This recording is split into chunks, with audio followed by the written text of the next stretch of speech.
I single-handedly brought in a $70 million client, but the CEO's girlfriend claimed she had done it, and for months after that day, the company seemed to breathe through a lie, as if truth were a fragile instrument that could be bent to play someone else's tune. I remember the exact morning the pitch deck landed in my inbox, the way the light on the glass of the conference room table fractured into 1,000 small, promising facets while my hand shook not from fear, but from the electric certainty that this was the kind of win that changes the architecture of a career. And I remember how nobody understood the sleepless calculus that had begun 6 months earlier, when I'd first sketched a plan in the margins of a notebook, mapping the CEO's globe, trotting clients' pain points, drawing the relationships between people who wore titles like armor, learning that the vice president in the client's HQ drank bad coffee at 3 p.m. and answered emails at 11 p.m., that their procurement cycle tightened like a fist in January and loosened like velvet by April. I remember the calls at 2 a.m. The walkback promises, the contractor who vanished when a clause in the RFP made him nervous, and how I rewrote the proposal 3 times until it sang in a voice that sounded like theirs, until our pricing structure slid under their thresholds and our creative solution read like the echo of a problem they hadn't yet articulated. I met them. I listened to their quiet litany of failures with more care than anyone else on the team. I let them tell me where their last agency had failed. And I wrote that failure down like a prayer. And when I stood in front of their board with nothing but a laptop and a fervent belief in the case I had constructed, I spoke with the kind of directness that moves people to simpler choices. The $70 million figure was not a number, I shouted. It was the inevitable result of honest accounting layered over a solution they were tired of not having. And when the handshake happened, it felt like gravity correcting itself, like every small, painstaking detail I'd tended had finally become a law of motion that pulled everyone along. Then the CEO's girlfriend arrived at the office one Tuesday for a coffee and catch-up and found her place in the company's orbit not by a job posting or a resume, but by the slow, insistent glow of influence. She had a laugh that made people rearrange their chairs toward her, and a social media habit that turned casual anecdotes into stories other people wanted to hear. And by the time the press release for the new client landed, she had convinced a small gallery of people, executives who wanted easy stories and HR who craved calm, that she had been my collaborator, my secret strategist, the charming bridge between our firm and the client. I watched incredulous as her Instagram caption, 3 lines about a teamwork and a believing in your people, was picked up by an industry blog and reprinted with her photo beside a headline that implied what everyone wanted to believe, that the deal had been arranged by personality and charm, not the slow, grinding labor of fixing other people's broken systems. And the CEO, who had always loved her voice because it objectified complexity into sound bites, smiled and let the line stand uncorrected. I tried to correct it once politely in an email that said, "a credit where due," and the message disappeared into a polite inbox of excuses. I tried again in the hydration chill of the boardroom with spreadsheets and email trails and salted witness statements, the vendor who'd left, the draft, with my comments, the late-night messages to the client. And each evidentiary table I assembled was met with a look that was not quite denial, but a desire to keep the narrative easy. Meanwhile, the CEO, who had once leaned over my desk and called me a stenchless ambition, began to lean toward comfort because comfort paid dividends. Keeping the girlfriend sweet and visible kept a certain personal peace that translated into quarterly steadiness. And quarterly steadiness covered a multitude of sins. Then they began to reroute my calendar, to put me on adjacent projects, to assign the client's account manager role to someone with a softer voice and fewer scars. The company's PR release never mentioned my name, and the industry chatter that had for months been a low, hopeful hum in my ears turned into congratulatory notes to the girlfriend. Phrases like, Ishi brought us together, or Ishi has the magic touch. And every time I scrolled past one of the posts, I felt a new kind of erosion, a slow undermining of my very story. What they took from me at the time felt like the simplest thing in the world, my credit, but credit been the currency of my life for years, the way my parents measured success, and the way I had traded sleep for negotiation rooms and technical analyses that no one else wanted to write. I could have screamed then and there in the hallway that smelled faintly of lemon cleaner and burnt coffee, but I have never been much good at noise for noise's sake. I believed in architecture more than fireworks, in systems more than stagecraft, and so I retreated to that trait that had started the whole thing: method. I began to document everything that could be documented with an almost tender obsession. Meeting minutes that captured who said what, internal chat logs that recorded the rise and fall of ideas, timestamps on drafts that demonstrated the lineage of our strategy. And while I did that, I also started a quieter work beneath the visible one. I taught an associate to keep meticulous records. I mentored junior staff who liked puzzles so they could spot discrepancies. I nudged the client's procurement lead with value-add emails that provided follow-up solutions to problems they hadn't known how to articulate, and I made myself impossible to remove from the client's life, not by lobbying the CEO, but by being useful in a way that felt like oxygen. The CEO's girlfriend continued to be a delightful presence at ribbon cuttings and glossy panels, and there were nights the office lights burned late with her laughter leaking down the halls. But beneath the laughter, I was weaving leverage. Leverage for me would not be a dramatized confrontation or a viral post, at least not at first, but a steady accumulation of proof and goodwill that would make any claim of origin ridiculous to uphold. The first pivot came when the client's CTO casually mentioned, during a review call, that the girlfriend was on to keep the peace, that they missed the kind of institutional memory our team offered. I asked one question then, a single clarifying question about a small metric that had been overlooked. And when the CTO realized our team had not only implemented their requested solution, but had anticipated the next problem, he asked the client's procurement director to move another piece of work our way, that $2. $5 million follow-up was a pebble that made concentric circles, and the circles reached HR and then the board. People began to ask how this new, quieter momentum had started, and the narrative began to require more than captions to survive. Meanwhile, I began to gather testimony. Not dramatic outbursts, but small, precise recollections from those who had been in the room when I'd first sketched the pitch. The designer who'd stayed up an extra night to mock up the prototype. The analyst who'd corrected a fatal assumption in our risk model. The client liaison who'd stayed on the phone with me while their CEO was in surgery. I asked for these accounts in email and saved them. I took nothing by force, only record, and I learned that when you build a paper trail and a network of people who remember the truth, you have something more durable than the ephemeral applause of a social post. The CEO noticed the shift in the relationship between our firm and the client, and for a moment, I thought vindication would come as a clean, righteous kerfuffle, a public correction, a name change and a press release. But corporations are built from the same human materials as families. And their sense of equilibrium is fragile. The CEO, who valued a low-fuss life, weighed the personal peace of a relationship against the moral arithmetic of a credit dispute and chose the peace.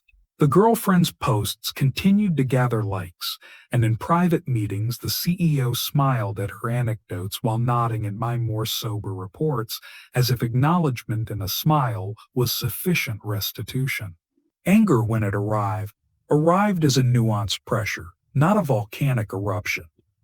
I felt it like a fever that sharpened my focus rather than a flame that burned everything down. The next step was to make the truth inconvenient to ignore. I began to craft proposals that were too tightly tied to our delivered work to be reassigned. I led workshops with the client's team that required my presence. I wrote a case study for internal use that laid out, in excruciating and proud detail, the progression from diagnosis to solution, and I put it where it counted, in the company's knowledge repository, in the training materials for new hires, in the onboarding slides used when the client expanded to a new market. You would be surprised how often the simplest thing, a well-documented case study, can become the scaffolding of recognition once people are forced to reference it to teach a new recruit. But the company was not a single organism. There were factions who preferred narrative simplicity and others who liked the pragmatic meat of measurable results, and I moved among those factions like a patient strategist, offering value while never losing sight of the ledger. Still, the girlfriend attempted a different approach. She sought me out in the corridor with a smile that had the practiced cadence of someone used to getting what she wanted.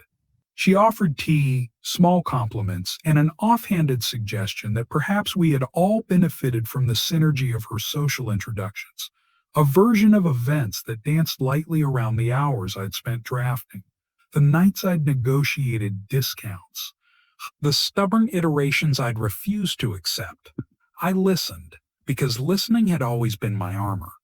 I smiled, because I had learned long ago that immediate confrontation rarely convinces anyone but the one being loud, and I asked a single disarming question about the client's future priorities, which turned into an hour-long conversation about where the company might go next, and, more importantly, a moment in which she revealed her ignorance of the technical constraints we'd faced. She had charm, but not the patience for the kind of detail that actually wins complex business. And that lack of patience would later become a fault line. The turning point came not from a heroic expose, but from an accident of competence, a technical hiccup and a pilot that only a person steeped in the original architecture could fix. The client servers stuttered in a way that made their whole marketing calendar wobble, and because I had known those systems intimately, because I had written the playbook, I was the one their engineers called at midnight. I answered patched, and then in a follow-up Monday, led a rapid retrospective that clarified who had authored the architecture, who had proposed the contingency that saved them, and who had been on the line at 2 a.m. to talk their engineers through the triage. One by one, names that had been missing from public stories began to appear in private records, and those private records metastasized into requests for internal recognition. Promotions, bonuses, and a very pointed ask to update the client, facing materials to reflect reality. The CEO, embarrassed and a little alarmed, tried to negotiate a compromise, a small private bonus, a lunch with the board. If it had been about money only, I might have taken it. But this had stopped being about compensation and become about principle, about the way stories decide who deserves applause, and I refused the small, quiet comfort that would keep the lie alive. Instead, I asked politely and formally that my role be reflected in the public case study and the press materials. The HR director, who had always admired my work ethic, found my request reasonable and supported it, and slowly, like sunlight breaking through a storm, the company agreed to an enlanu of me on amended release that acknowledged my leadership on the account, not because they suddenly became saints, but because the paperwork made it awkward not to. The girlfriend, seeing her narrative fray at the edges, reacted the only way she knew how. She attempted to take the moral high ground by positioning herself as the conciliator, offering to mediate and to share credit in a way that read like compromise but contained the quiet thread of continued misattribution. The CEO, wanting peace, suggested we publish a joint statement, as if two names on a byline would be a balm for the bruised truth. I agreed to a joint statement on two conditions: that the facts be accurate and that the underlying case study, the document that had been the spine of our success, be updated to contain full attribution. She agreed in public and, tersely in private, because she wanted the optics of magnanimity without the messy work of actually understanding the technical details. The joint statement went live with both our names, and the industry press, hungry for a tidy moral, offered us a headline about collaboration. It should have felt like victory, and in some ways it did, but the real victory had been quiet and cumulative. The client had begun to ask for me by name when new problems surfaced. Junior hires I had mentored were now senior enough to speak up about the team that had built the foundation. The knowledge repository I'd filled with meticulous process notes became the company's go-to resource for training, and human memory began to align with the documented record. The girlfriend left the company 18 months later for a new life that suited her better. She took a lifestyle column and a well-paid brand partnership in another industry, and in a final Instagram carousel, she thanked everyone for their collaborative energy, which made for a neat, glossy end to a chapter that had been cruel in its beginning. The CEO sent me a private note on her last day, an awkward meditation on the lessons learned. And while I read it, I realized how small an apology could sometimes be when stacked against months of erasure. A note does not rebuild the nights.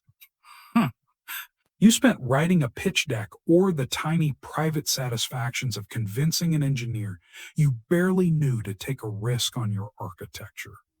Still, the company corrected its public record, and the client renewed for another multi-year contract that explicitly acknowledged the team who had done the work. Promotions followed, and pride, that complicated, quiet beast, crawled back into its rightful corner. I learned things in the years that followed that I did not want to learn: how fragile reputations are, how powerful the optics of charm and narrative can be, and how important it is to cultivate allies who remember details not because they wish to flatter you, but because they keep records. I also discovered resilience in a new form, not the kind that is loud and cinematic, but the kind that builds quietly through discipline, systems that ensure credit is archived, mentorship that seeds institutional memory, and the practice of never letting a single story stand alone without documentation. The revenge I took was not to destroy anyone, but rather to rebuild the truth in such a way that it could not be unmade by a caption or a smile. I refused to let my life's work be reducible to someone else's picturesque anecdote, and in doing so, I discovered that vindication tastes like steady, unflashy restoration, a promotion that reflected your responsibility, a byline that matched your work, a client who calls you first in a crisis.